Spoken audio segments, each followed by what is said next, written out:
Muy buenos días a todas, a todos, a todes. Bienvenidos a nuestro cuarto programa, iba a decir, a nuestro cuarto encuentro, cuarto encuentro de conversatorio de práctica 1 de PAPAL, ¿cierto? En esta nueva modalidad, en nuestra nueva malla curricular que integra ambos conocimientos de problemas del aprendizaje y problemas de audición y lenguaje.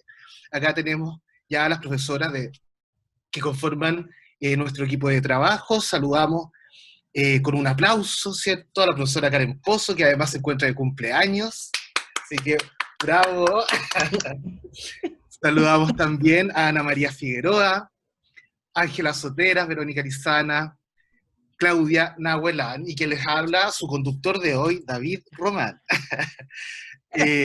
Tenemos para el día de hoy un encuentro muy entretenido. Va a ser bien potente, al parecer, por las temáticas que vamos a tratar, que tiene que ver con la educación formal o no formal, o educación en contextos diversos, bastante diversos, que ahora nuestras invitadas nos van a profundizar sobre este tema. Tenemos acá a dos invitadas, una es Valentina Zamorano y la otra es Francisca Zamora. Yo conozco a ambas, fueron mis estudiantes, así que muy feliz de verlas nuevamente, y sobre todo ahora desde este rol profesional con el cual van a poder aportar, ¿cierto?, al desarrollo de este conversatorio. Les voy a contar un poco de Valentina Zamorano. Valentina es profesora de educación diferencial en problemas del aprendizaje de la UMCE y posee también un diplomado en diseño universal de aprendizajes de la Universidad de los Andes. Ella trabaja actualmente en un programa de integración escolar de la comuna de Graneros, pero ella fue convocada acá y aceptó gratamente a participar con nosotros porque Valentina participó haciendo su práctica profesional en el Museo de la Memoria y los Derechos Humanos. Y de ese tema en particular nos va a hablar hoy en día. Así que muchas gracias, Valentina, y bienvenida. Y también tenemos a Francisca Zamora, que también la conozco ya muchos años a Francisca. También fui mi estudiante desde que ingresó hasta que guié su tesis. Y Francisca también es profesora de educación diferencial de la carrera de problemas del aprendizaje. Ella se tituló el año 2016, pero desde el año 2015 a la fecha ha llevado a cabo su labor docente en el Liceo de Adultos Herbert Vargas Wallis, el cual se encuentra, ¿cierto?, al interior de la ex penitenciaría de Santiago o actual CDP Santiago Sur. Durante su formación profesional tuvo la oportunidad de conocer diversas realidades, tal como ustedes están teniendo la oportunidad ahora, ¿cierto?, de ir viendo lo que es la educación formal, no formal, informal, y desde ese contexto Francisca se quedó trabajando en este liceo de adultos, el Herbert Vargas Wallis, al interior de la ex penitenciaría. Lo interesante es que Francisca, ella ha trabajado en lo que es el programa de integración escolar del establecimiento intrapenitenciario, comenzando como educadora y posteriormente fue la coordinadora del proyecto de integración durante 3 años. Y por decisión personal, este año ella volvió a ser solamente educadora. Ahora nos va a contar, ¿cierto?, un poco más. Así que les damos la bienvenida a ambas y también a todos nuestros estudiantes participantes del conversatorio. Como ustedes saben, la modalidad es que ustedes van haciendo las preguntas, ¿cierto? Cada una de nuestras invitadas lo que va a hacer es presentar en un tiempo acotado su experiencia profesional, pedagógica, didáctico-curricular respecto a lo que se desarrolla en estos contextos en específico, y posteriormente, a partir de las preguntas que hagamos entre todos, vamos a poder ir avanzando en el conocimiento, ¿cierto?, y en el análisis y desarrollo de este contexto en particular. Así que, Valentina, Francisca, ¿quién le gustaría comenzar? Cri, cri. Ya la Francisca se fue, así que eso es como un no, yo no. la Valentina. No, perdón, es que Sí, se yo me puedo estaba... comenzar, no hay Pero problema. da lo mismo.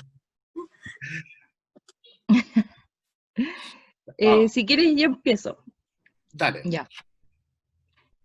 Bueno, buenos días a todos. Espero que estén muy bien en sus casas. Bueno, yo soy Valentina Zamorano, como dijo el profesor David. Y yo, el 2018, hice mi práctica profesional en el Museo de la Memoria y los Derechos Humanos. Este museo queda en la comuna de Santiago, específicamente en la calle Matucana. Bueno, es muy conocido, así que más de alguno ha ido a visitarlo. Y queda inserto en el barrio Yungay, que es uno de los barrios más activos culturalmente en la región metropolitana, ¿ya? Para darles más o menos como una característica de este barrio, ¿ya?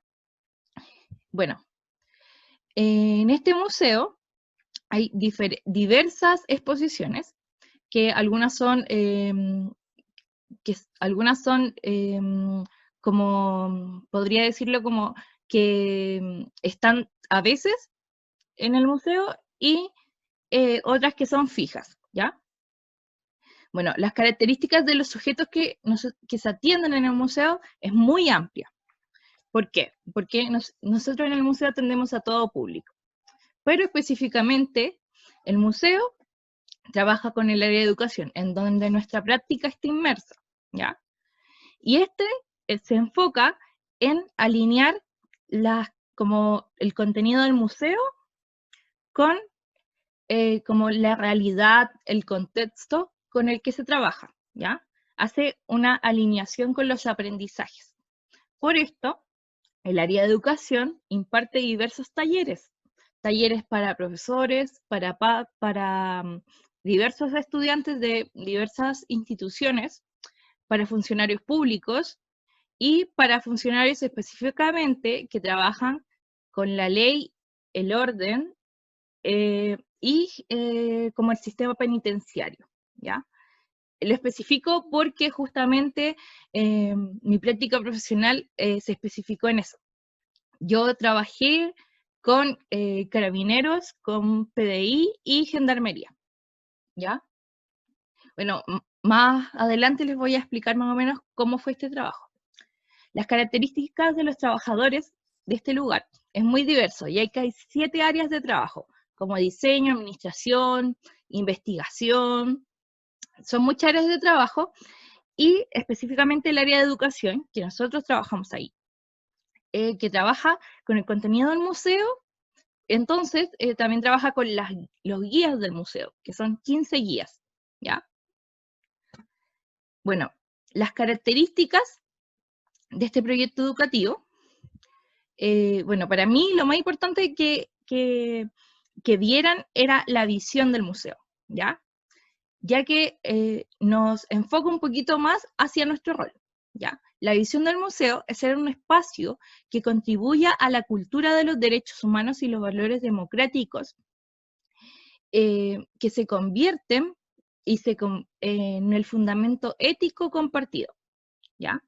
Y a partir de esto se dan 3 objetivos, que voy a decírselos ahora, pero específicamente 2 se alinean mucho a nuestra función, ¿ya? 1 es investigar, recopilar, proteger, restaurar, conservar y preservar el patrimonio relacionado con los derechos humanos y memoria. El segundo es promover las visitas comprensivas del museo, la reflexión académica, la educación, la discusión pública e incentivar el conocimiento y investigación de la memoria y los derechos humanos. Y el tercero es desarrollar una comunicación, difusión y extensión permanente sobre la base de la exposición y actividades artísticas y culturales relacionadas con la temática de la memoria, los derechos humanos y los valores de la sociedad chilena, que proyecta a partir de esa experiencia. Bueno, ahora voy a hablar sobre la metodología de trabajo. La metodología de trabajo en esta práctica fue así. Bueno, como les dije, yo estuve inmersa en el área de educación, pero el área de educación trabaja con todas las áreas del museo. Aquí se hace un trabajo interdisciplinario, ya que en el área de educación se trabaja con los diseñadores, se trabaja con las personas que ordenan como la colección del museo.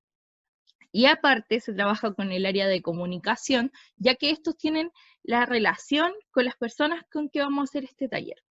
También es interdisciplinario porque trabajamos distintas personas de diversas áreas, aunque en mi caso, que yo hice talleres en Gendarmería y Carabineros. Trabajé con una, profesora de historia, que era la encargada del contenido del museo, ¿ya? Y desde ahí trabajábamos las dos desde nuestra disciplina, ¿ya? Ella era la que tenía el conocimiento más como potente sobre el museo, el conocimiento histórico, pero yo en esos talleres, mi función específicamente era trabajar la didáctica de los talleres, ¿ya? ¿Por qué? Porque vemos que teníamos un amplio, eran diversos los estudiantes que teníamos. Eran adultos y era diverso porque algunos tenían conocimientos de derechos humanos y otros que no, ¿ya? Bueno, quiero especificar también que estos talleres se trabajaba la temática de derechos humanos, específicamente en el rol de cumplir la ley, ¿ya? Entonces ellos tenían que tener cierto conocimiento de esta temática, pero a veces había ciertas confusiones. Entonces a partir de eso trabajé la didáctica de estos talleres, ¿ya? Bueno, bueno, las redes de apoyo que teníamos en esta práctica fueron muy importantes. Como les digo, teníamos esta profesora de historia que era la encargada del contenido, que fue muy importante para mí, ya que estuvo en contacto como viendo cómo lo estaba haciendo, ayudándome, porque en verdad el trabajo en el museo es súper proactivo, es súper autónomo. Entonces, ella igual me estaba guiando constantemente. Entonces, era una red de apoyo súper grande, ya que desde el museo, al principio se ve la dificultad de ver cuál es el rol dentro del museo, ¿ya? ¿Cuál es nuestro rol como educador diferencial? ¿Ya? Entonces, ella me fue apoyando en eso. Además, tenía el apoyo de la profesora Tatiana, que estuvo constantemente ahí apoyándome para el desarrollo de esta práctica, ¿ya? Bueno, las fortalezas que yo encontré dentro de esta práctica profesional es que, bueno, el espacio físico y humano era amable para trabajar. O sea, si tú querías ir a trabajar, tenías tu espacio, tenías la disposición de ir a buscar información, ¿ya? El área de trabajo estaban bien definidas, el trabajo era colaborativo, y bueno, tomo gran importancia en esto, ya que el trabajo colaborativo se da en todas las instancias, bueno, en todo trabajo en general. Entonces, uno aprende bastante de eso, aprende de otras disciplinas y aprende de las personas, ¿ya? Como dije, facilita la entrega de material y había muy buenas relaciones dentro del área del trabajo. Una debilidad que encontré fue específicamente que, como yo les decía, me costó a mí, cuesta en general encontrar como este rol profesional, ya que hay muchas cosas en el museo que uno puede hacer, ¿ya? Pero a veces cuesta un poco ver dónde enfocarnos, ¿ya? Esa es una dificultad que yo tuve dentro de mi práctica profesional, ¿ya? Bueno, las proyecciones. Como yo decía, el área de educación trabaja en diversos talleres. Estos talleres están enfocados a la comunidad. Entonces nosotros desde ahí, al ser educadores diferenciales, tenemos el conocimiento del aprendizaje, tenemos el conocimiento del cómo aprenden los estudiantes, de cómo llevar esta información que tenemos en el museo, esta información, porque es mucha información que tenemos en el museo, cómo llegar a los estudiantes, cómo llevarles esta información de manera más inclusiva, de manera que ellos lleguen, la tomen y puedan también reflexionar sobre esto, ¿ya? Entonces, de nuestro conocimiento en las didácticas, aporta mucho, en verdad. Porque, bueno, con estas conversaciones que se daban con mi con la colega de historia, ella encontraba que era un gran apoyo, porque al no tener estos conocimientos de didáctica, se hacía un poco más difícil llegar a los estudiantes, ¿ya? Pero al ver a los estudiantes, ver sus características, su contexto, los conocimientos previos, aportaba mucho a crear una didáctica y una dinámica de clase diferente. Entonces, desde ahí nosotros podemos aportar en los diversos talleres que se dan en el museo. Aparte, el diálogo del museo, el diálogo, lo digo como, por ejemplo, los guías, cuando hacen las guías es un diálogo que ellos tienen en el museo y muestran ciertas cosas. Este diálogo era súper monótono.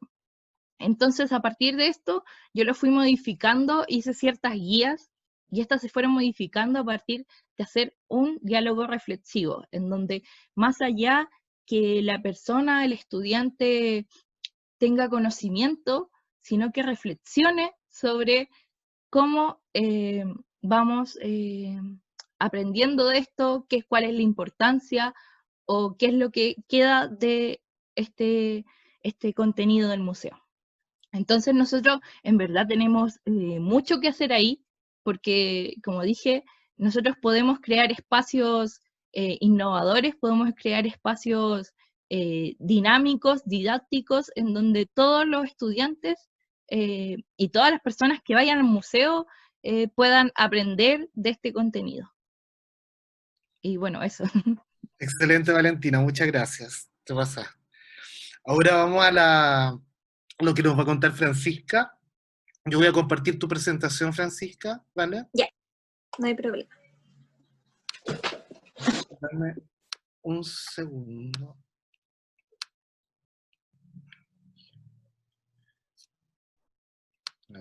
Esto, los programas en vivo pasa esto, ¿cierto? Que uno tiene las cosas a mano y se pierden. Ya la voy a encontrar de nuevo. Ahí está. Súper, aquí. Entonces, ¿dónde está el son? Compartir pantalla.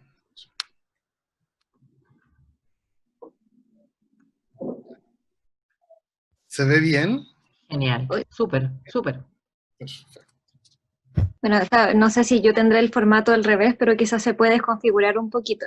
Bueno, como el profesor David ya mencionó, mi nombre es Francisca Zamora, soy ex alumna de la UNCE y desde mi última práctica profesional me he desenvuelto en lo que es contexto de encierro, específicamente en el Liceo de Adultos Herbert Vargas Wallis, que se encuentra en las inmediaciones del CDP Santiago Sur o ex penitenciario de Santiago. Es como el edificio que está al lado de tribunales, cerca de Rondizoni, para que se ubiquen más o menos geográficamente.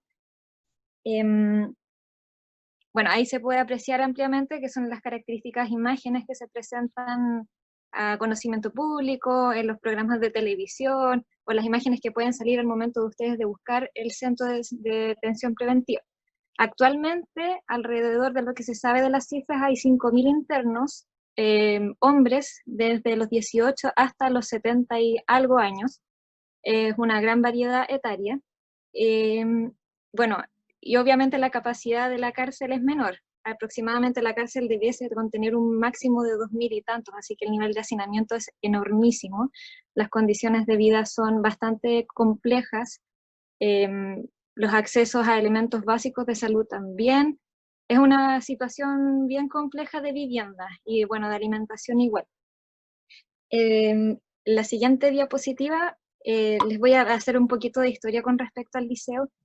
El liceo, el edificio del liceo anteriormente eran celdas, y desde el año 2014 aproximado hasta la fecha se ha ido refaccionando lo que es la calle 13, es decir, el lugar específico donde se encuentra el liceo.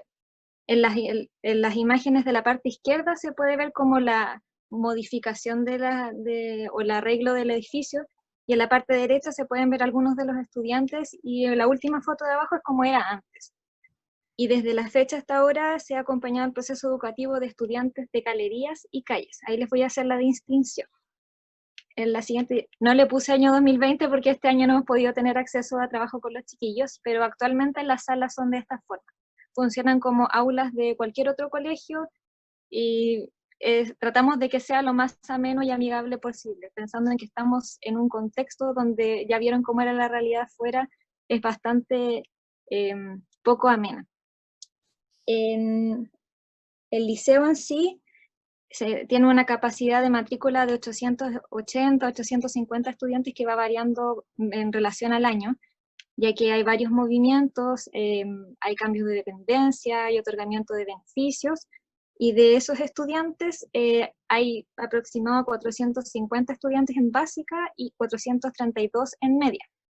El programa de integración en el cual yo soy parte inició sus actividades alrededor del año 2014, comenzando incipientemente con una cantidad casi de 1 o 2 cursos, y actualmente estamos atendiendo a 111 estudiantes con distintos diagnósticos. Bueno, el programa de integración se enmarca dentro de lo que es el decreto 170 y nos exige tener ciertos diagnósticos para poder trabajar con algunos estudiantes. Nosotros, como somos una variable a la educación regular, nos regimos bajo otro decreto, que es el decreto 257, que es el de educación de adulto, el cual establece las distintas como estructuras de la forma en que están los cursos. Entonces, por ejemplo, en básica existen 3 niveles. El primer nivel va desde primero a cuarto básico, el segundo nivel va de quinto a sexto y el tercer nivel va de séptimo a octavo. Y en media funcionaría como un 2 por 1, perdón. Es decir, primer nivel medio, primero y segundo medio, y segundo nivel medio, tercero y cuarto medio. Así más o menos se estructura. Y del porcentaje de matrícula de los estudiantes, nosotros trabajamos casi con el 10% de los estudiantes matriculados. Si puedes avanzar en dos diapositivas más. Ahí. Bueno, esta es la vista aérea de lo que podría llamarse el lugar donde nosotros trabajamos, que es el CDP Santiago Sur. La calle donde nosotros como liceo estamos es donde está el puntito verde, que no sé si lo alcanzan a visualizar. Esa es la calle 13. En ese lugar se encuentra el edificio del liceo, pero nosotros como institución educativa nos movilizamos a distintas dependencias dentro de la cárcel. Entonces se atiende... ¿Disculpa? Ese, exacto. Ese es el edificio del liceo. Del liceo. Me estoy acoplando. Ahora sí. Ahí. Tal vez David debería abrir el micrófono. ¿Podría hacer eso? Sí. Ahí sí. También nos movilizamos a calle 11, que es el espacio Mandela, el cual trabaja la Capellanía Católica. Tiene su programa de inserción donde también el colegio les da asistencia pedagógica o en relación a la escolaridad. Está la calle 5 y 7, que trabajan con estudiantes que están en un proceso de intervención, donde se reciben intervención de Infocap o de otras instituciones que tienen la intención de reinsertar. También se trabaja en la cárcel de alta seguridad, que es un espacio externo a la penitenciaría, y ahí se trabaja con un grupo, una cantidad de estudiantes más reducidos, entendiendo que también la capacidad de ese espacio es menor. Pero en definitiva el liceo se desplaza, o sea, nos vamos a cualquier parte a poder tratar de abarcar la mayor cantidad de estudiantes. Cada triángulo es una calle. Ellos tienen acceso libre al patio durante todo el día, y esas como hileritas que se van formando son las calles, son las galerías que están en un segundo piso, y ellos tienen acceso restringido al patio. Me parece que son como 3 horas al día o 4 horas al día. Ellos son población que es más reincidente, que tiene un historial de conducta más conflictivo, y claro, para pasar de galería a calle tienen que tener una cierta acumulación de buenas conductas para poder acceder a lo que es la educación. El único lugar donde la gente de galería va o tiene atención del colegio es cuando acceden a Mandela, que es la calle 11, que es este programa que tienen con la Capellanía. Y el resto son como estudiantes que ya han pasado un proceso como trayendo una buena conducta. Bueno, como les mencioné en la siguiente diapositiva, el liceo también tiene 3 jornadas, trabajamos en la mañana, en la tarde y en vespertina. se trabaja con todo tipo de estudiantes, con todo tipo de edades, con todo tipo de delitos. Aquí no hay distinción alguna con respecto a ello, solamente que cumplan con lo que establecen los mismos lineamientos de gendarmería, que en definitiva como que tengan buena conducta. No hay otro elemento para que sean parte del liceo. A nivel de planta, si le puedes dar un poquito para adelante.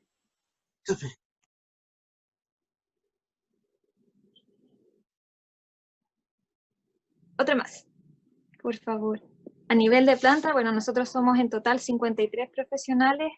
Como pueden entender, para atender a los 880 aproximados de matrícula se requiere una gran cantidad de dotación de profesionales. Y bueno, somos muy pocas mujeres, somos 14 en relación a los 31, pero hay ciertas situaciones que también están dirigiendo esa como, entre comillas, diferencia, porque hay lugares donde nosotras no podemos acceder, debido a que las salas de clases se encuentran dentro de los lugares donde los chiquillos viven. Entonces, por eso está como esa distinción. En relación al trabajo como tal de lo que puede realizar un educador diferencial en este tipo de contextos, bueno, nosotros estamos enmarcados dentro de lo que es el programa de integración. Tenemos que cumplir ciertos lineamientos que también determina el decreto, como lo es el tema del diagnóstico, el tema de la realización de informes, lo de los ingresos a la plataforma, bueno, toda la parte más burocrática, pero también tenemos la oportunidad de poder ser parte de este proceso de reencantamiento con la educación. La mayoría de nuestros estudiantes tienen un historial de deserción o netamente no han tenido un acceso a un proceso educativo. Entonces nosotros acá como docentes, bueno, en casi todo el liceo tiene la misma visión, tenemos que poder encantar a los estudiantes y que le den un sentido. Me acuerdo muy bien cuando estábamos haciendo la tesis con el profesor y él nos decía que hay que entender que en su minuto ellos fueron parte, algunos, de un proceso educativo, pero no les supieron dar respuesta a las necesidades que ellos tenían. Entonces, desde ahí hay que ser súper conscientes de cuáles son las necesidades que ellos tienen y desde dónde poder darle un sentido para la vida. Bueno, ampliamente, nosotros como educadores diferenciales estamos tratando de abordar netamente lo que es trabajo en aula. Generalmente con el PIE se asocia a trabajo en aula de recursos, pero nosotros estamos como 100% orientados a que no hay distinción de estudiantes, así que todo el trabajo se hace in situ, con todo el curso. Trabajamos en adecuación de evaluaciones, planificaciones, guías, utilización de diversas metodologías, entendiendo que somos personas adultas igual, que hay un bagaje de algún elemento y el conocimiento previo aquí es fundamental. Existe un trabajo colaborativo súper importante con los docentes. En estos momentos estamos como abarcando casi todas las asignaturas, desde inglés, desde lenguaje, ciencias, matemáticas, historia, como para que todo esté diversificado.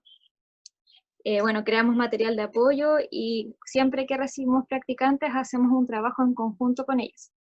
El programa de integración cuenta con 6 educadores diferenciales y 2 psicólogos.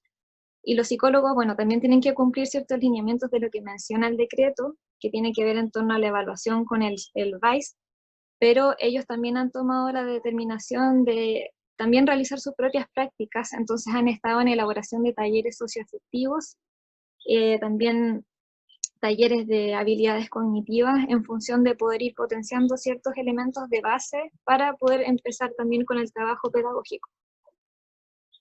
Y también tienen una red de trabajo con el hospital penal. Bueno, el hospital también está súper acotado en relación a la cantidad de profesionales con los que cuenta, así que el liceo en cierta parte puede hacer un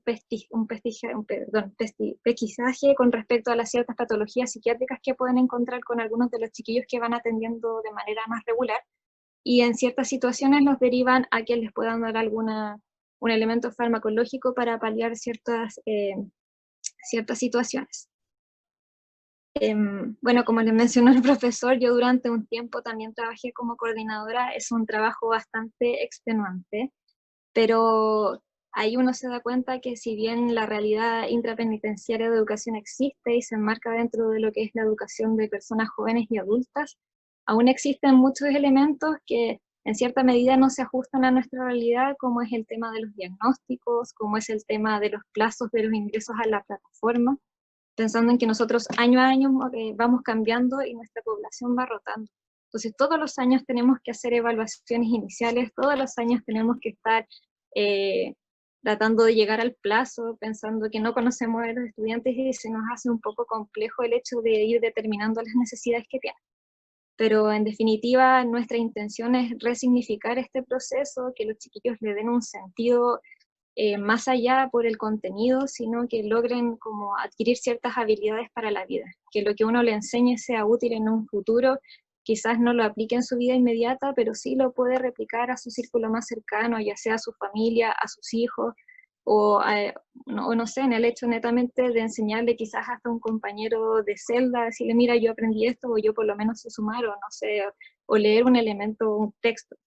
Como que esa es la idea. Y les quería leer una de las citas que habíamos ocupado en su minuto en la tesis, que creo que reúne un poco lo que nosotros hacemos en el liceo, que, bueno, en relación a la educación, dentro de lo que es este contexto, es como, es ese espacio que se produce que rompe el muro. Nosotros tenemos como la misión de traer, de ser un espacio liberador dentro de este contexto en el cual nos encontramos.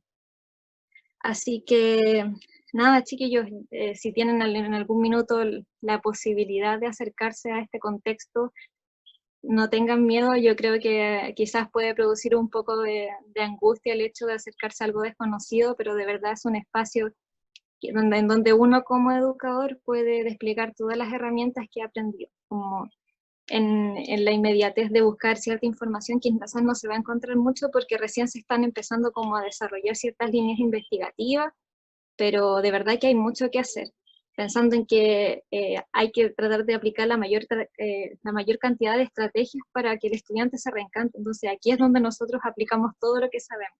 Se puede aplicar lo que ustedes quieran, chiquillos, la disposición y el espacio está. Así que nada, es como un lugar, casi como un laboratorio pedagógico, desde algún modo se puede decir.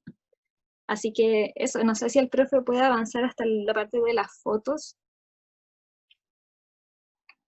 Más adelante. Les traía un poco de fotos igual para que puedan apreciar. Durante este tiempo no hemos podido hacer muchos proyectos. Ay, se me está yendo. Pero en esas imágenes se pueden observar más o menos como lo que se hace. En definitiva, tratamos de orientar nuestro trabajo más a proyectos, donde se puede hacer un trabajo interdisciplinario entre docentes. Por ejemplo, en esas imágenes se puede ver a una de las colegas trabajando con el profesor de teatro y el profesor de lenguaje que no se alcanza a observar en la imagen, y estaban trabajando un elemento de la obra. Y en las otras imágenes, más adelante, ahí tratamos de orientar nuestro trabajo en relación a ocupar material concreto, desde el hecho de trabajar la mayor cantidad de herramientas posibles para que el estudiante pueda adquirir, por ejemplo, la habilidad matemática. Y bueno, como les dije, la mayor cantidad de opciones que nosotros tenemos en relación a proyectos interdisciplinarios, y ahora con esto de la pandemia igual se nos ha visto un poco dificultoso el tema del trabajo, pero estamos como orientando toda nuestra forma de trabajo en relación a la potenciar las habilidades. Ya que nosotros todavía trabajamos con objetivos fundamentales, entonces estamos como sobre la marcha tratando de adaptarnos también a las necesidades que se vayan dando. Así que eso, estoy muy agradecida también por el espacio y abierta a todo lo que ustedes quieran preguntar, no hay problema. Así que muchas gracias. No, muchas gracias a ambas por la exposición, muy interesante, ambos contextos, ambos lugares. Y ahora vamos a comenzar a abrir esto a las preguntas de nuestro público, ¿cierto? Nuestros estudiantes, que lo pueden hacer por el chat, pero también de forma oral. Francisca Ibarra nos consulta, ¿existe la posibilidad de trabajar desde una perspectiva de educación no sexista en este espacio?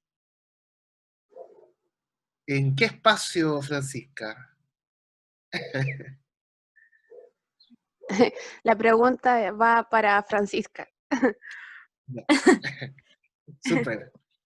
Bueno, desde la municipalidad, bueno, nosotros estamos dentro de la Municipalidad de Santiago, somos un colegio municipal. Hay un programa que es el programa Proces, que también es, bueno, si bien está orientado al tema de sexualidad, desde ahí han tirado como elementos no sexistas. La profesora que está a cargo del proyecto está como desde ahí tratando de instaurar elementos no sexistas, pero así como tan determinante no. Como que igual hemos sido cautos en ese aspecto, porque igual requiere un proceso de trabajo mayor con los chiquillos, pensando en que, bueno, tienen un antecedente, bueno, la mayoría de los chiquillos ahí somos súper machistas, la verdad, pero es como en esos tipos de espacios o lo hacemos más por el currículum oculto. En algunas clases tratamos de meter elementos de ese tipo, pero así como tan establecido no lo tenemos. Súper. La profesora Karen pregunta, ¿a los estudiantes les interesa el proceso educativo que cursan en el contexto de encierro? ¿Lo valoran, considerando que son desertores del sistema regular? Bueno, ahí pasa algo súper complejo igual, porque el estar en el liceo implica una rebaja en la condena. Entonces estamos nosotros enfrentándonos a esa dicotomía de ese interés por el estudiante, como voy porque me van a bajar la condena y listo, y ya estoy. Pero no es tan así. Bueno, al principio hay como que tratar de llegar al estudiante y darle un sentido de por qué tú estás acá, no solamente porque vas a obtener un beneficio, sino porque esto te permite. Entonces después ya con el tiempo los chiquillos sí van participando, se van haciendo parte y claramente como con todas las formas en que tratamos de abordar las necesidades de los chiquillos van teniendo cierto interés. Claro, se va modificando su interés inicial y que obtienen lo que ellos quieren en definitiva, que es la rebaja de la condena, pero también le agarran ese como gustito al aprender. Entonces tratamos como de ir como acoplándonos a eso. Súper. Javiera Callejas para ambas pregunta, ¿cómo se realiza el trabajo en esta situación? ¿Existe alguna capacitación previa, protocolos y formalidad dentro de esos espacios?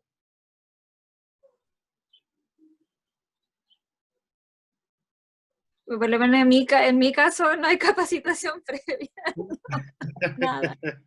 Uno llega, solamente llega. Súper. Y en el caso de Sí, Valentina, bueno, tampoco hay capacitación previa, o sea, en mi caso, trabajar con Carabinero y Gendarmería fue, en verdad fue como que me tiraron nomás, fue así, te toca trabajar ahí. Porque yo llegué al museo y tienen esa línea de trabajo, entonces tenía que estar ahí. Entonces, como la única preparación previa fue que mi colega con que trabajaba, la profesora de historia, me hizo leer mucho, o sea, yo también investigué mucho sobre el trabajo en derechos humanos, de qué se trata la educación en derechos humanos, cómo se trabaja, y cómo se trabaja desde Carabineros y desde Gendarmería, porque ellos tienen unos manuales muy grandes de derechos humanos, pero también tienen como asignaturas cuando ellos están en la escuela, pero son desde diferentes miradas. Entonces, eso es como lo único que me preparó. Yo algo quiero agregar, por ejemplo, en nuestro caso, lo que se está haciendo ahora es quien quiera ser parte del liceo o realizando práctica o netamente trabajando por parte del psicólogo del liceo, se hace como una entrevista para poder identificar ciertos elementos, ya que el contexto igual es fuerte y no todos tienen como la capacidad para sobrellevar una realidad que es tan dura. Pero es como eso, bueno, y si ocurre alguna situación más o menos compleja, está esa posibilidad de ir donde el psicólogo y mantener una comunicación fluida con él para por lo menos el tiempo que se va a estar sobrellevar esto de manera más acompañada. hoy en ese contexto, Fran Larrayen Bravo pregunta si es muy difícil postular a trabajar en una cárcel. ¿Sí? Es complejo entrar. ¿Cómo es el mecanismo de entrar?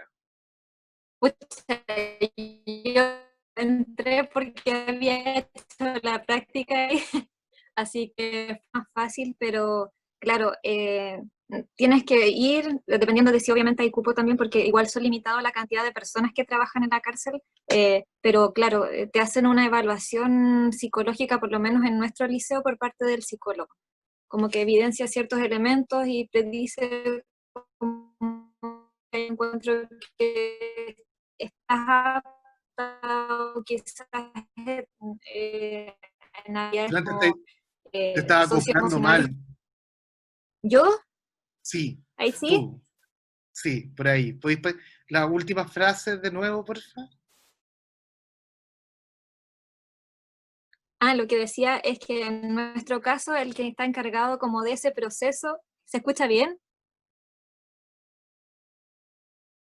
Es el psicólogo, es como el único filtro, bueno, y el filtro que hace la municipalidad, pero a los que le hace más filtro es a los psicólogos más que a los docentes. A los psicólogos los vuelven a evaluar psicológicamente en la Dirección de Educación Municipal y aparte en el liceo.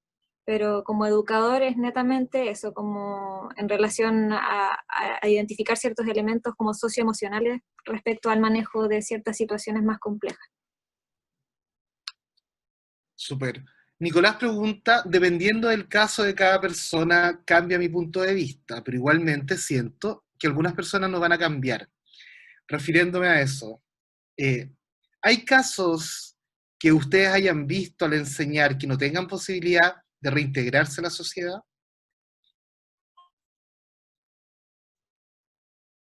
Chachan. Bueno, no como liceo, no sé si nos hacemos cargo de la reinserción. Nosotros lo conversamos en una reunión de adecuación del PI, que nuestra función era como reencantar a los estudiantes más que hacernos cargo de la reinserción.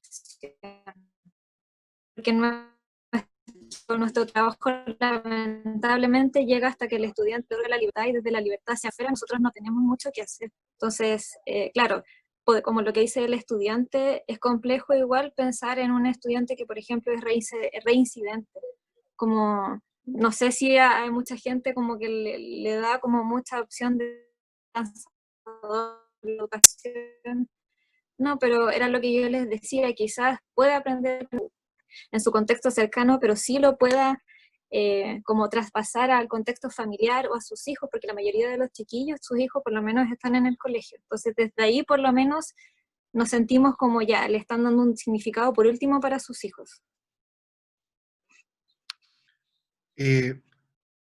Para ir como, porque está bien enfocado a esto del contexto penitenciario. Oye, apagué la cámara un poco porque parece que se acoplan también. Oye, Valentina, ¿ustedes tienen como en el museo algún tipo de vínculo, ya que trabajan con gendarmería, ya que trabajan con carabineros, en fin, ¿tienen algún tipo de vínculo con espacios penitenciarios para hacer algún tipo de trabajo colaborativo entre, en este caso, la cárcel, por ejemplo, y el Museo de los Derechos Humanos? Mire, cuando yo estuve haciendo la práctica, mi ideal era ese. Cuando yo estuve haciendo la práctica, como ellos tienen la relación con Gendarmería, quería ver si si se podría hacer esta relación con estos espacios para hacer como un lineamiento. Pero, bueno, la respuesta como de Gendarmería era muy lenta en ese tiempo, entonces no tuve una respuesta así como rápido para poder realizar algún taller sobre esto. Pero también cuando hice la práctica dejé así como la inquietud, que se podría hacer esto, porque encuentro que hacer esta relación desde el derecho humano, porque, bueno, para explicar un poco, el derecho humano, la educación en derecho humano en el museo se trabaja con gendarmería, pero también desde las personas privadas de libertad, ¿ya? Entonces, también es un muy buen tema para trabajar desde el museo, hacer distintos tipos de talleres, pero como dije, como esto burocrático fue una problemática bastante compleja. Súper. Oye, Francisca, preguntan también, considerando la multiplicidad de factores que conllevan a desertar de un modelo educativo regular, ¿de qué manera se podría intentar, como decías tú, reencantar a los reclusos con el ámbito educativo? Yo creo que, o sea, lo que por lo menos nosotros nos ha funcionado es validarlo como sujeto más que como un reo. por lo menos en nuestro contexto o con los estudiantes que nosotros trabajamos como siendo del programa de integración, vemos al estudiante como un estudiante más sin distinción. Y yo creo que el hecho de validarlos tal cual son, por lo menos a ellos les da un valor de darle un sentido, por lo menos a su existencia, de que yo puedo aprender, yo realmente he alcanzado, aunque sean logros chiquititos, pero puedo ir avanzando. Entonces, la retroalimentación positiva hacia ellos es súper importante porque ellos generalmente vienen de un historial de mucho rechazo. De hecho, casi todos los chiquillos tienen un historial de cename o un historial de muchas situaciones de alta vulnerabilidad, entonces la autoafirmación aquí es súper baja. O el darse cuenta de que realmente ellos son buenos, no solamente como para delinquir, sino en elementos tan básicos como, por ejemplo, no sé leer, o escribir su nombre, o ese es su nombre porque muchos ni siquiera lo saben escribir. Entonces, desde ahí, como retroalimentarlo positivamente, es un elemento que puede servir a la hora de ir como reencantando al estudiante y de que él se dé cuenta que realmente puede. Súper. Te preguntan también, ¿conocen los motivos por los cuales los estudiantes se encuentran privados de libertad? ¿Cómo separan a la persona que delinquió del estudiante? Bueno, yo en la coordinación tenía la oportunidad de saber el delito de casi todos los chiquillos, pero por una sanidad mental preferí ya no saberlos, porque de verdad que era muy caótico igual leer todo eso. Y en relación a la separación, bueno, como les dije, el tema del hacinamiento en la cárcel hoy en día es muy alto. De hecho, parte de las instalaciones de la penitenciaría se están ocupando para las personas de Santiago 1, porque Santiago 1 está colapsado. Entonces, esa distinción que había antes de que esta calle es para robo o esta calle es para esto, ahora ya no está. Están todos los chiquillos que tienen una condena mezclados dentro de lo que es las dependencias. Así que no hay como mucha distinción con respecto a ello. Solamente algunas pequeñas calles que es como para población muy, muy adulta, adulta mayor. Hay población para personas que tienen VIH, hay una calle netamente que es para las disidencias, ¿no? Las disidencias sexuales para para los primerizos y la calle de los mozos. Es como lo único que está muy sectarizado, pero el resto de la población penal está toda mezclada. Perfecto, gracias. Para Valentina, el museo avanza a ser cada vez más inclusivo, pensando en que asisten muchos colegios, escuelas, liceos. ¿Qué pasa ahí con las personas con necesidades educativas especiales como personas sordas, ciegas, ¿cierto? ¿Existe algún tipo de adecuación que se le hace a los talleres? ¿O el museo presenta nuevas prácticas para poder recibir a personas que tienen algún tipo de grave necesidad educativa especial? Tu micrófono. Ahí sí. Bueno, desde el 2016 se ganó un proyecto con el Senadis, ¿ya? Que bueno, desde ahí este proyecto se trabaja desde la inclusión y las diferentes exposiciones que tiene el museo, o sea, las diferentes piezas que tiene el museo están en braille, donde ellos lo pueden leer, acercarse. También estaban haciendo ciertas modificaciones en el museo cuando yo me fui en diciembre del 2018, y ahí estaban haciendo la modificación de que los audios del museo iban a tener video con lengua de señas, ¿ya? Entonces estaban haciendo estas modificaciones para llegar a todo público, ¿ya? Aquí trabaja también en este proyecto una chica que fue estudiante de acá de educación diferencial de la UNCE, y cuando yo fui, hace recorridos a distintas escuelas que trabajan con estudiantes ciegos. Entonces, ahí se han ido modificando ciertas cosas para poder llegar a todos y todas.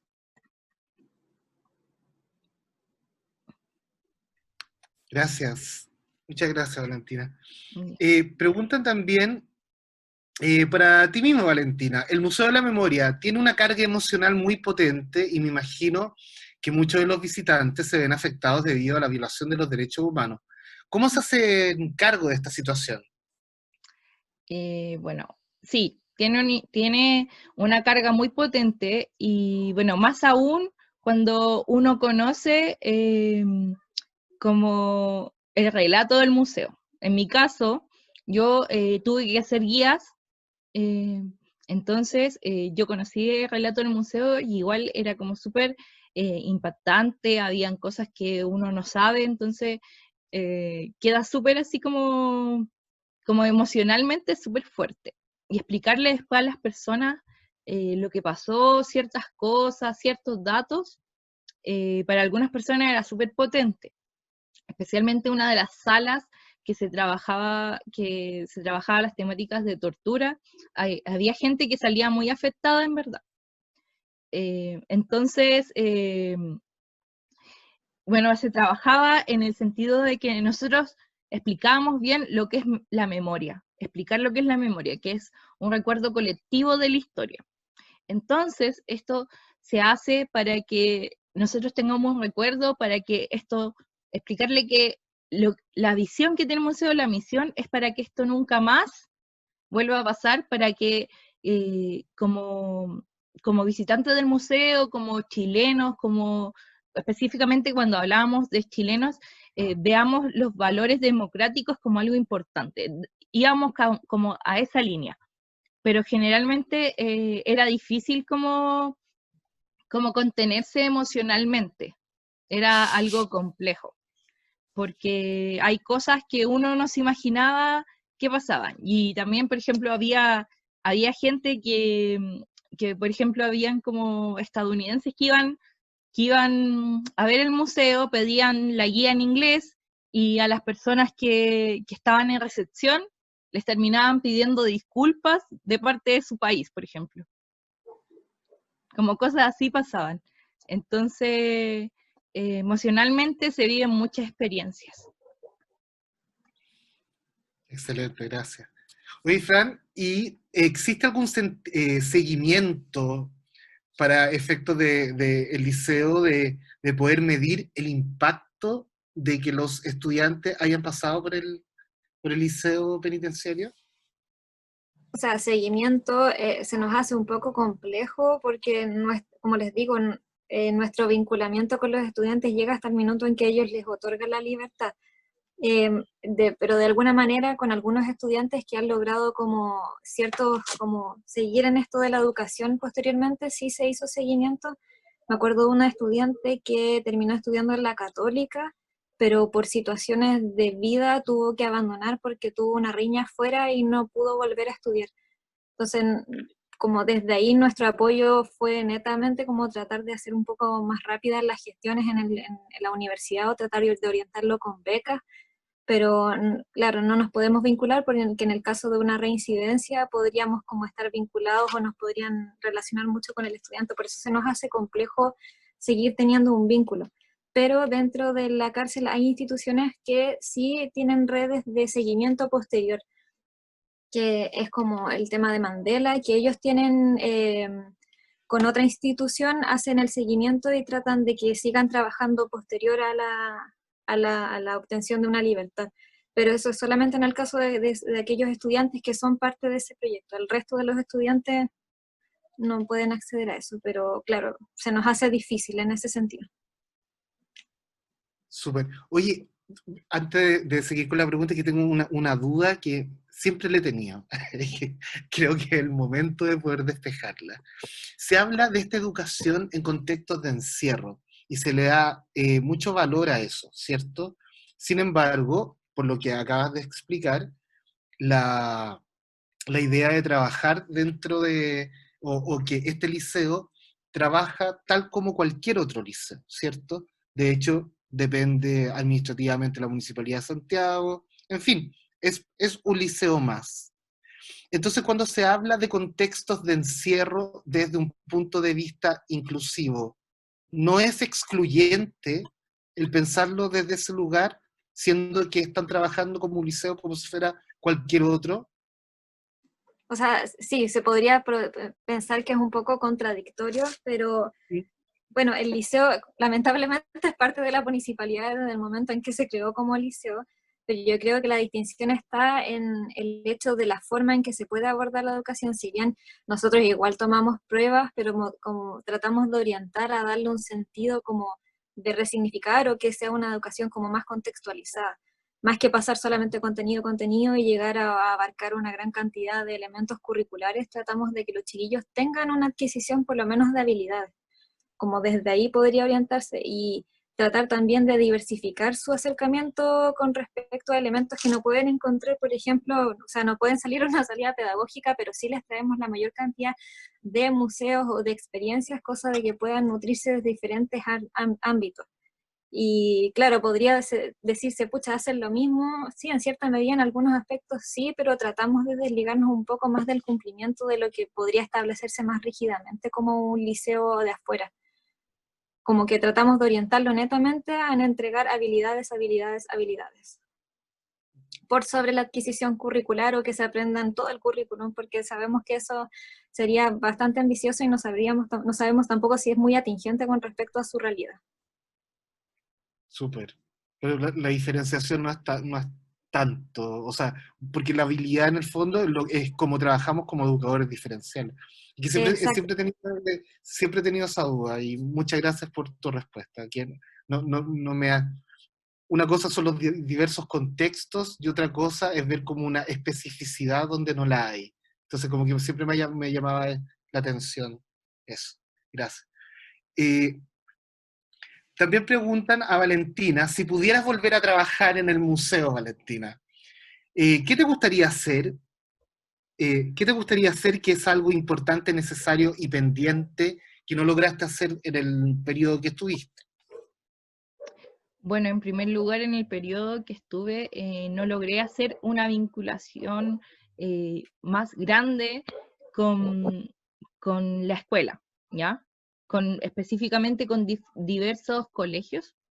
Yo creo que es muy importante hacerlo, ya que podemos abarcar tanto derechos humanos, memoria, formación ciudadana, que son temáticas muy importantes en el día de hoy para los estudiantes de los diversos cursos de las diversas edades, ¿verdad?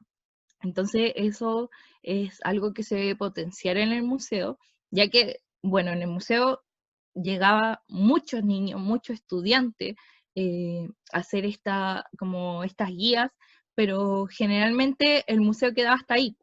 Entonces, tal vez hacer como más talleres enfocados en formación ciudadana, en la importancia de la democracia, creo que es algo importante.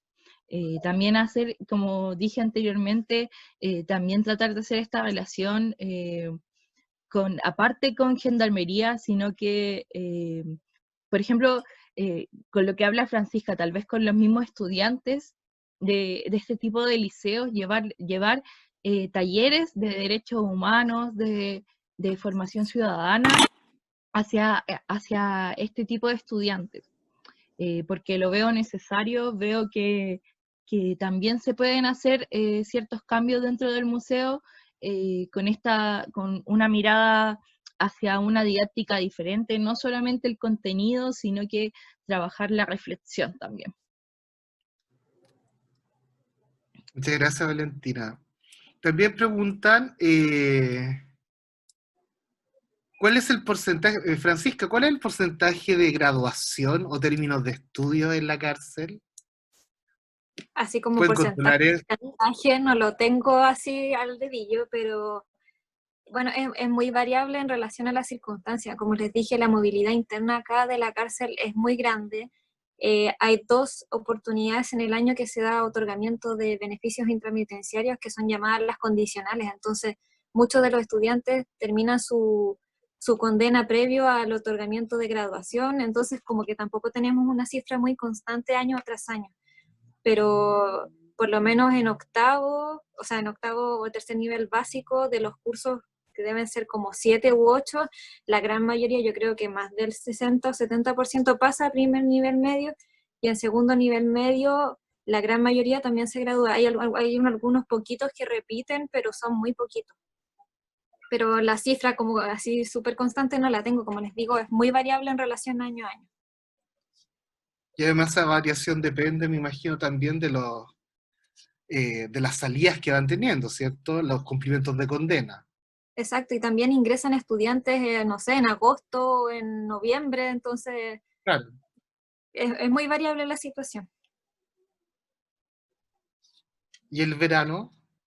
En el ¿Funciona igual que un verano, colegio? ¿Hay en el verano nosotros vacaciones? no tenemos acceso, nosotros no tenemos vacaciones. Lo único que sigue funcionando, me parece, es Mandela, que es el espacio de calle 11, que ellos tienen, creo, una o 2 semanas de vacaciones y son los únicos que siguen como dándole ciertos talleres a los chiquillos, pero por parte del liceo nuestras funciones terminan el 31 de diciembre. Este año no sé, pero generalmente es el 31. Súper. Oye, Valentina, ¿y las clases o talleres que se realizan en el museo son para salidas pedagógicas que hacen los colegios o son encuentros más periódicos con cada establecimiento? Bueno, si hablamos de colegios, depende. En algunos colegios se hace esta relación que son encuentros más periódicos. Generalmente son escuelas municipales en donde la municipalidad tiene como esta conexión con el museo y de ahí se hacen ciertos encuentros periódicos y se trabaja lo que yo decía anteriormente, formación ciudadana, eh, democracia, distintas cosas y se vincula generalmente con historia, ¿ya? Eh, pero también hay estas salidas pedagógicas que son muchas, en verdad.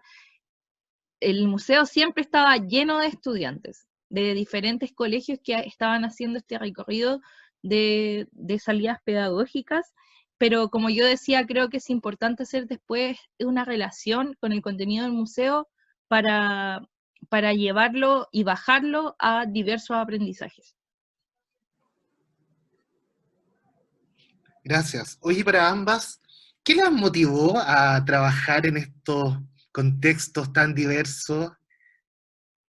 ¿Cuál es la motivación?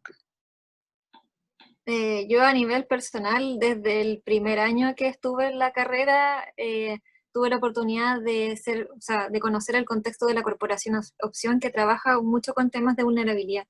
Y desde ahí en adelante, en casi todas las prácticas, como que estuve orientado a trabajar con mucha vulnerabilidad y siempre me llamó a estar en ese tipo de contexto.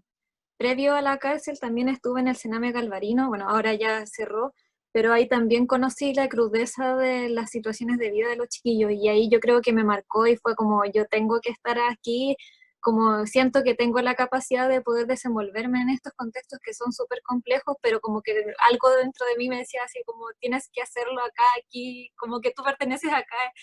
Y cuando llegué a la cárcel, bueno, fue súper complejo también el hecho de conseguirnos un cupo porque fue casi como por sorteo y fue casi como, wow, casi el único cupo porque habían 2 cupos y quedamos con mi compañera y mi amiga y fue de verdad como que yo vi la luz y dije, esto es lo que a mí me gusta. Durante mucho tiempo yo también me cuestioné el hecho de estar en un colegio regular y yo decía, hoy yo no me veo con niños, entonces fue como adultos en contexto de encierro y fue como, wow.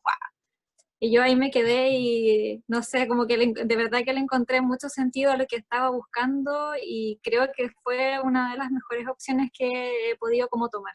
Y me llena como de orgullo igual porque siento que mi formación sirvió mucho con respecto a la forma de desenvolverme en este contexto. Todo el tema de la mí, de la forma de ver a la otra persona desde la perspectiva, por ejemplo, de Maturana, para mí fue como, wow, aquí se aplica todo lo que en definitiva en algún momento los profes nos pudieron enseñar y así como, wow, bacán. Pero claro, desde ahí nació mi motivación, desde el primer año de la universidad. Me había olvidado que juntos fuimos ahí al Galvarino del Sename a hacer esa práctica. Y para ti, Valentina, Bueno, en mi ¿qué te caso fue motivó a ir porque al museo? en mi caso fue porque, bueno, yo había pasado por distintas experiencias de práctica, tanto en colegio regular, también tuve una práctica en Sename, entonces quería conocer otro contexto en donde pudiera llevar mi formación profesional.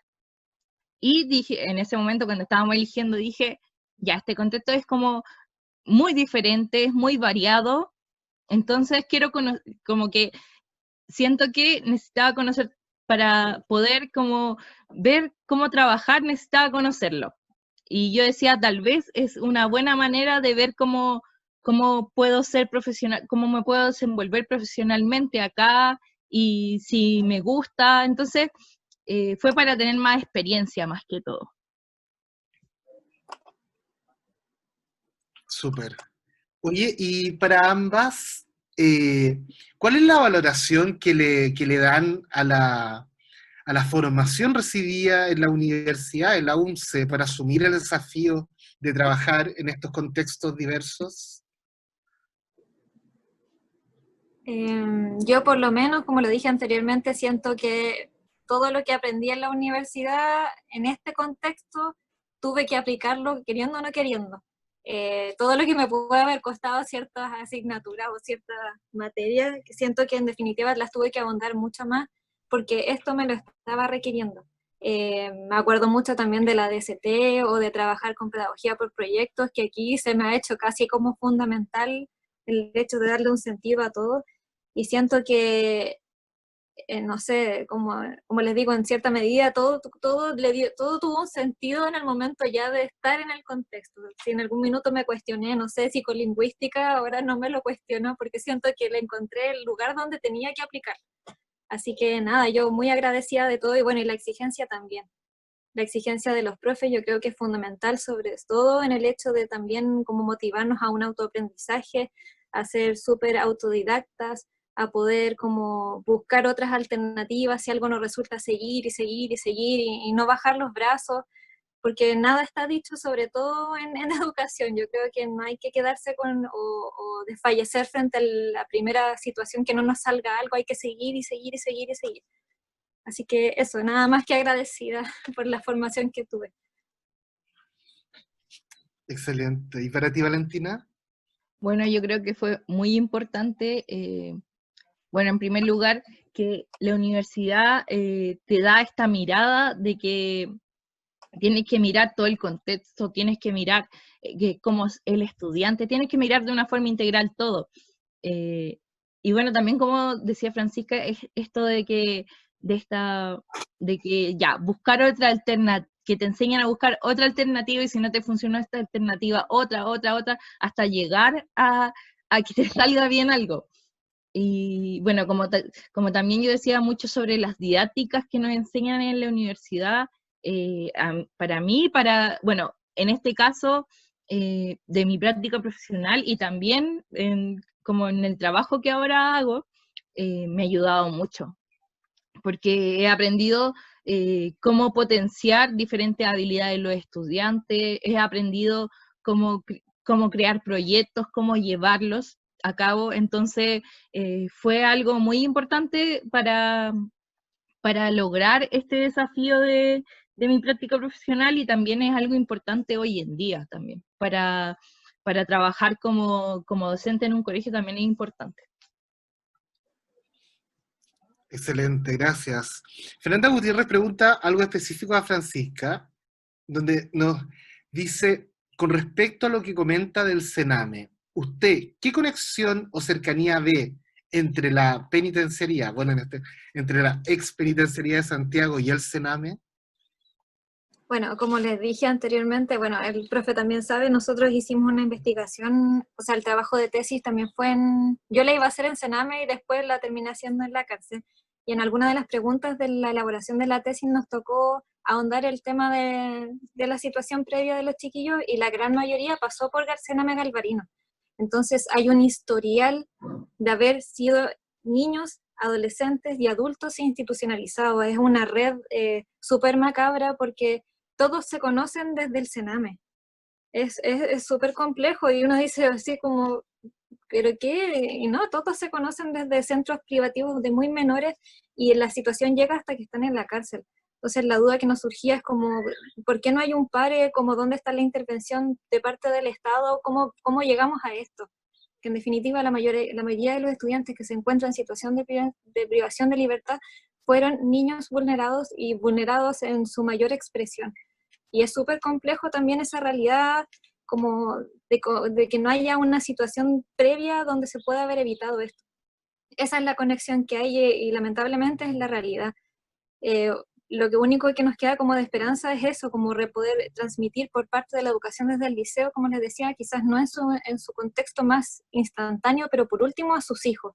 Y lo que nos queda como de alivio un poco es que por lo menos los hijos están estudiando y no están en Sename, que eso también es como complejo, aunque yo sé que hay una gran mayoría de hijos de chiquillos que están en el Sename, pero gran parte de sus hijos también están estudiando.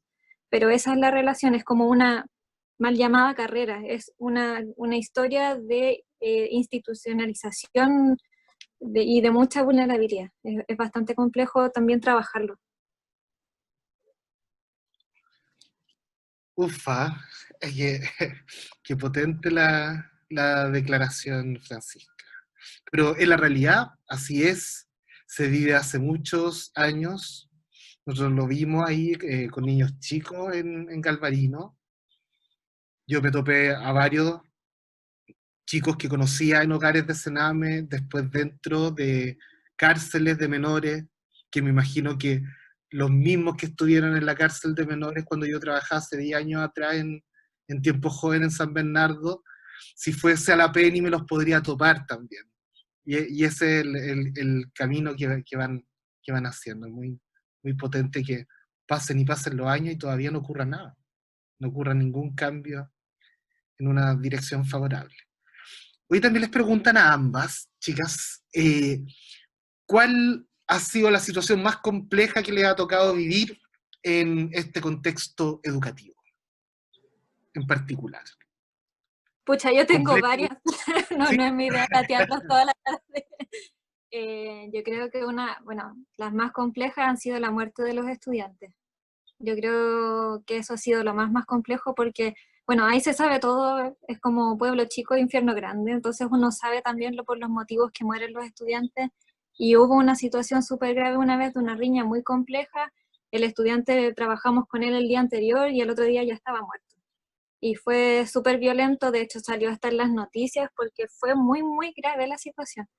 Y bueno, ahí como liceo nos replegamos, tratamos de también poder como soltar todas estas emociones, entendiendo que ya el contexto tiene mucha, mucha carga negativa, pero lamentablemente son las situaciones que se viven diariamente y tratamos de no normalizarlos porque entendemos que eso tampoco está bien, pero es el contexto en el cual decidimos en el cual decidimos trabajar y son lamentablemente los gajes del oficio, pero esa ha sido como la experiencia más heavy. Hay otras, pero esas ha sido como la más fuerte.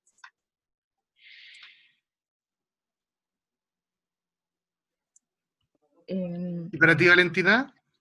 Pucha, en mi caso, bueno, no sé si son situaciones complejas en verdad, pero para mí trabajar, por ejemplo, con carabineros y gendarmería fue así como que me topé con algo que para mí era complejo. ¿Por qué? Porque, bueno, uno por ejemplo, yo tenía cierta como mirada, cierta perspectiva de ellos. Como en general toda la gente tiene una mirada de cualquier persona, pero especialmente cuando uno tiene una mirada de una institución. Entonces, en ese momento yo tuve que decirme a mí misma, ya, tú estás haciendo tu práctica profesional, tú eres una docente, entonces de cualquier manera tienes que llegar a los estudiantes. Tienes que aprender a conocerlos, tienes que llegar a los estudiantes de igual manera, aunque tenga una perspectiva tal vez diferente al pensamiento de ellos, ¿ya? Entonces, a veces habían situaciones en donde se daban opiniones, se daban ciertas miradas desde el pensamiento de algunas personas que me chocaban igual un poco. Y también, pero se daba la instancia de discutirlas también, entonces eso era como lo que más me costaba, como creo que fue lo más complejo para mí, esas situaciones, ya que tuve que aprender y aprendí a ver estas personas como una docente, como que yo estoy trabajando y tengo que saber trabajar con ellos, entonces fue un aprendizaje más que todo. Oye, Valentina, y en ese contexto dentro del museo, ¿cómo se trabaja el tema de cuando las personas que lo visitan pasan por un momento de tristeza o de dolor muy fuerte, porque el museo da para eso. Sí. Hay salas, hay lugares estratégicos, ¿cierto?, para realizar este trabajo de memoria, pero que hay personas que terminan con una angustia muy grande. Yo lo he visto visitando el museo, pero no me he acercado más allá. Entonces, ¿existe algún tipo de dispositivo que entregue el museo en tanto institución que les permita como cambiar de emoción a las personas cuando se sienten demasiado tocadas por lo que acaban de vivir en el fondo? Como museo no, pero generalmente como varios guías están dando vueltas y varios guardias del museo están dando vuelta constantemente y específicamente en ese lugar. Pasa mucho que ellos son los que resguardan a estas personas, ya como emocionalmente, ¿ya? Porque sí es complejo y como en el museo hay a veces hay un momento, yo me acuerdo que más o menos como en septiembre especialmente, era una aglomeración de gente gigante, era mucha gente, muchos colegios, muchas personas, entonces igual se hace compleja la situación porque al pasar por salas y ver que mucha gente queda afligida, queda con esta sensación de un poco de angustia, eh, pucha, manejarlo desde el museo, yo creo que deberían de alguna forma ver cómo manejarlo, porque a veces se da mucho. Pero, por ejemplo, cuando uno hace la guía del museo, cuando está con un guía, el guía igual te avisa que esta parte del museo es súper fuerte, que las personas que son más sensibles o las personas que tienen alguna relación con esto del museo o tienen algún familiar, y que si no quiere verlo, que pase por el otro lado porque igual es muy fuerte. Entonces, yo creo que el museo debería implementar como algo para ver estas situaciones. Súper, gracias Valentina. Oye Francisca, y en tu caso, ¿cómo ustedes resuelven el tema del autocuidado del equipo? Porque trabajar dentro de una cárcel es muy fuerte, muy potente, ¿cierto?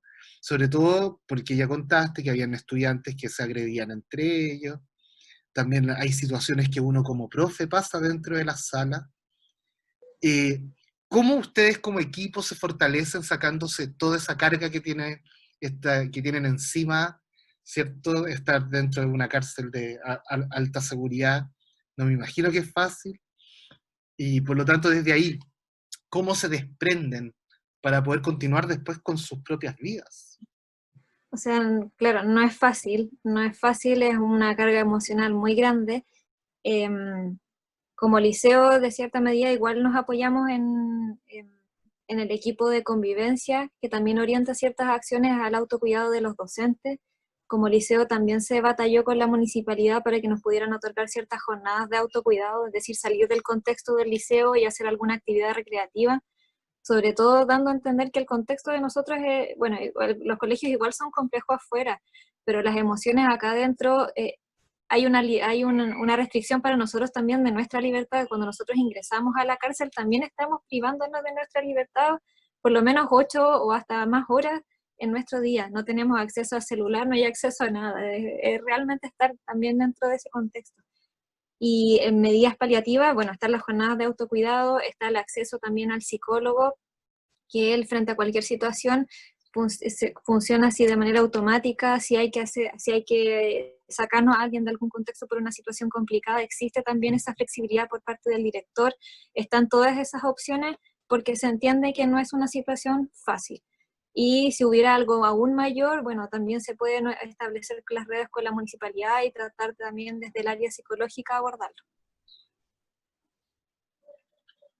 Y aún así, y ustedes como equipo de profesores, ¿sabes por qué te lo pregunto? Porque cuando yo trabajé hace años atrás en la cárcel, yo necesitaba eh, tener como una complicidad con mi equipo de trabajo, que no lo había tenido en otro contexto laboral, porque necesitaba sentirme cuidado, ¿sí? Ujú. Necesitaba como, Eh, el apañe, como se dice, porque de lo contrario era demasiado complejo el estar en un contexto ya complejo y además ponerle la carga de ser el profe dentro de la situación. Entonces, esto yo lo vi en un cename, en una cárcel de cename, pero dentro de una cárcel de adultos. ¿Cómo se da esa situación? por ejemplo, nosotros en el programa de integración, bueno, somos como 6 y tenemos también dentro del mismo espacio físico a este psicólogo que nos va aportando ciertos elementos. Y lo que creo que yo, por lo menos es favorable en nuestro equipo, es que existe esa forma de comunicación que es súper directa, donde podemos mencionar lo que nos molesta, donde podemos tener la confianza en decir, sabéis que hoy día no me siento bien, sabéis que hoy día pasó esto otro, y sabemos que desde ahí podemos tratar de abordarlo entre todos. Y si la situación es más compleja, sabemos que nos van a entender desde la estructura más del director. Igual tratamos también de hacer nuestras propias actividades en los momentos donde no tenemos que hacer tanto trabajo como para distender un poco el ambiente. También nos dan esos espacios desde la parte de dirección, entendiendo que también la carga laboral igual es heavy, sobre todo para el PIE en contexto de encierro, donde hay que hacer mucho papeleo frente a un tiempo que también nos acota nuestra forma de trabajar con los chiquillos. Pero claro, esas son como las instancias. Igual tratan de orientarnos en relación a si necesitamos como tomarnos un día y no tuvimos como el tiempo de avisar el tema administrativo, así como me voy a pedir mi día administrativo, da lo mismo, tómatelo y después lo arreglamos, como que también está esa flexibilidad. Se entiende que es complejo. No sé de qué otra forma, pero es como lo que hemos podido instaurar. También entendemos que no todo el mundo tiene la facilidad para poder expresar cómo se siente, pero por lo menos está el espacio en el equipo para poder dar ese lugar de contención entre nosotros mismos. Y han pasado situaciones complejas y el equipo ha estado ahí para poder como apoyarnos entre nosotros. Hoy en estas situaciones complejas te ha tocado permanecer en la cárcel más allá del tiempo debido, se han tenido que quedar dentro. Eh, pero ha sido por decisión propia. Pero sí, nos hemos tenido que quedar, pero también han habido situaciones donde nos han tenido que sacar del liceo por riñas muy violentas. Entonces también es todo en relación a la circunstancia de lo que pase. Todos los días son distintos ahí, nadie sabe lo que va a pasar, así que hay que estar como preparado y las alertas hay que tenerlas siempre muy así como atento a todo. Súper. Oye, vamos a ir ya finalizando con las preguntas por el tema del horario.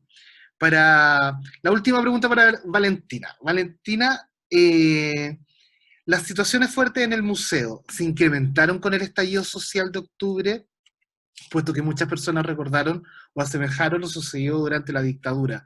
¿Cómo se vivió en el museo el estallido social? Yo sé que tú no estás ahí actualmente, pero ¿has tenido información sobre eso? Sí, sí, porque todavía tengo como comunicación con personas que trabajan en el museo. Y bueno, en verdad fue fuerte.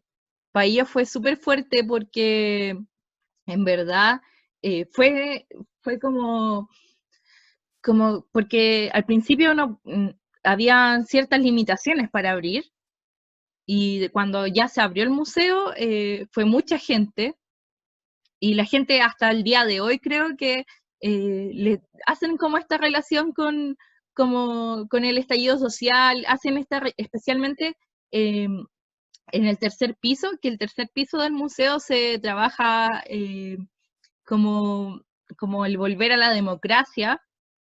Bueno, todas estas temáticas como que la gente ahora está como súper pendiente, o sabe, o tiene más conocimiento de la temática antes de llegar al museo. Eso es por lo menos que me han dicho. Pero por lo que yo creo que ahora debe ser más fuerte todavía, porque la gente ahora tiene como que está buscando más información. Excelente. Y Francisca, como última pregunta, eh, ¿cómo se ha ido, cómo ustedes han tenido que incorporar todo el contexto COVID a la labor pedagógica que desarrollan como escuela? Bueno, no hemos podido tener cercanía con los chiquillos. Bueno, justo calzó con que estos primeros días de marzo el liceo estaba en refracción, así que tampoco tuvimos acceso a ellos. Y ha sido súper complejo porque, bueno, en Gendarmería también hay muchos contagios. Recién ahora la Peña está como con el pic de contagios y están tratando de que haya la menor cantidad de acceso de personas desde el exterior. De hecho, las visitas de los chiquillos también están suspendidas, así que imagínense el nivel de ansiedad que debe existir adentro por parte de ellos. Y nosotros, si bien estamos en proceso de elaboración de material, en caso de volver en algún minuto, tener ya por lo menos avanzado cierto material para no estar como sobre la marcha planificando, el acceso de poder entregarle ese material a los chiquillos también se nos ha visto coartada la oportunidad porque tampoco hay posibilidad de material. Es decir, no hay como impresoras para poder imprimir a la cantidad de estudiantes que nosotros abarcamos, que son 800 y tanto, entonces igual es complejo. Se ha ido a visitar al liceo, pero están aislados los chiquillos por el mismo tema del COVID. Hay muchos contagiados, no hay lugar para aislamiento, porque entiendan que ya hay una sobrepoblación, no hay. La capacitación médica de los profesionales que hay, por lo menos en el hospital que se encuentra dentro de la PENI, también es limitado. Así que lo que hemos sabido ha sido netamente por las conversaciones que el director ha podido tener con el alcaide de la penitenciaría, y lo único que nos dice es como chiquillos traten de mantenerse lo más alejados posible de este sector porque está muy heavy el contagio, pero lo único que nos queda como de esperanza es tratar de que en alguna instancia alguna de las personas de área técnica que van como cada 15 días a trabajar nos dé alguna información sobre los chiquillos. Pero lo poco y nada que sabemos es que hay muchos contagios y que nadie ha podido ingresar. Nada más, y que fecha de retorno ni siquiera tenemos como certeza. Estamos como en la incertidumbre máxima con respecto a esa situación. Igual estamos tratando, o sea, por lo menos el equipo de convivencia que está en el liceo está tratando de orientar ciertas acciones de vuelta para trabajar el manejo de toda esta situación compleja, el trabajo de emociones, el trabajo de la ansiedad, pero están elaborando como cierto material porque tampoco tienen forma de accederlo. Las clases virtuales son imposibles, aunque quisiéramos no se puede porque no tienen acceso a ninguna red de ninguna forma. Así que estamos un poco como atados de manos. Igual estamos preocupados por la situación de higiene también de los chiquillos, pero no tenemos acceso absolutamente a nada. Es bien compleja la situación. Ok, pucha. En virtud del tiempo vamos a tener que ir cerrando. Yo sé que quedaron hartas preguntas en el tintero. Primero agradecer a Valentín y Francisca por su tiempo, por todo el relato que hicieron respecto a estos contextos diversos en los cuales el educador o educadora diferencial se puede desenvolver, ¿cierto? El trabajo que podemos realizar. Yo me voy a quedar con una frase que ambas dijeron, creo que fue Francisca que lo dijo, pero Valentina también hizo alusión varias veces en su relato sobre esto, que es educar para darle sentido a la vida. Yo creo que esto, la experiencia que nos han relatado hoy, nos permite englobar que el ser profesora o profesor tiene que tener una perspectiva de darle sentido a nuestra labor pedagógica, a nuestra acción, pero un sentido para la vida del otro, y cómo entendemos y logramos que ese otro que está aprendiendo junto a nosotros pueda resignificar su propia vida, su propia historia, y la pueda cambiar y transformar, ¿cierto? El Museo de la Memoria y los Derechos Humanos está ahí para eso, para que, tal como dijo Valentina muy bien, nunca más los horrores del pasado se vuelvan a repetir. Por eso era tan extraño un museo de la democracia que querían poner hace un tiempo atrás, que es como el horror de la democracia, nunca más. Y por otro lado, ¿verdad? Tenemos el contexto de encierro, ¿cierto? Que la idea, más allá de los beneficios que se puedan tener, que puedan tener los participantes de esa escuela, es también darle una resignificación al aprender y cómo a partir de ese aprender ellos también pueden transformar sus propias historias de vida. Aun cuando ya sabemos, ¿cierto?, que esas historias de vida no es solamente por un hecho fortuito, sino que en nuestro país se da como una historia de vida propiamente tal. Niños institucionalizados finalmente se transforman en los moradores de las cárceles, y eso ya es un problema sistémico que va más allá de lo que podamos nosotros hacer. Pero eso no quiere decir que quizás en alguno de ellos podamos provocar algún tipo de cambio, ¿cierto? Y es por eso que trabajamos en estos contextos diversos. Así que muchas gracias por su participación.